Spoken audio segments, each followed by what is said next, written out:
बंदा ये बिंदास है, बंदा ये बिंदास है, बंदा ये बिंदास है, बंदा ये बिंदास है, बंदा ये बिंदास।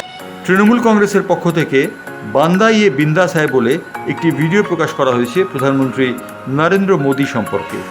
সেখানে নরেন্দ্র মোদীর খরচের বহর সম্পর্কে নানা প্রশ্ন তোলা হয়েছে তির্যক ভঙ্গিতে। বলা হয়েছে নরেন্দ্র মোদী 4,31,00,000 টাকার স্যুট পরেন, যে স্যুটটি গিনেস বুক অফ ওয়ার্ল্ড রেকর্ডে জায়গা পেয়েছে। এছাড়াও বলা হয়েছে 2019 সালে সূর্যগ্রহণের সময় তিনি 1,90,00,000 টাকার মেব্যাক সানগ্লাস পরেছিলেন। এছাড়াও প্রধানমন্ত্রী নরেন্দ্র মোদী 55 দিনে 92টি দেশ সফর করেছেন বলে অভিযোগ করা হয়েছে। বলা হয়েছে এর জন্যে রাষ্ট্রের খরচ হয়েছে 2 লক্ষ কোটি টাকার বেশি। উল্লেখযোগ্য, নরেন্দ্র মোদী সম্পর্কে বিভিন্ন খরচের বহর তুলে ধরা হয়েছে। বলা হয়েছে তিনি ডায়মন্ড ফেসিয়াল করেন প্রত্যেক দিন, যার খরচ প্রায় 8 লাখ টাকা করে।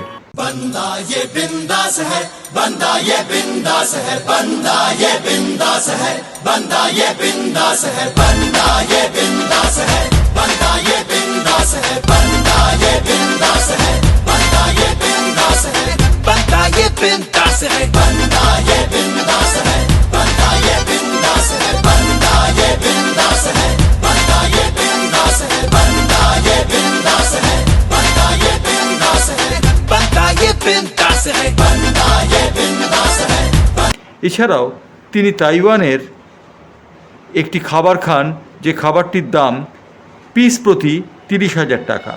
অর্থাৎ নরেন্দ্র মোদীর খরচের বহর সম্পর্কে এই কথা বলে ইয়ে বান্দা বিন্দাস হ্যায় এই কথা বলেছে তৃণমূল কংগ্রেস। ব্যুরো রিপোর্ট, বাংলার পালস টিভি।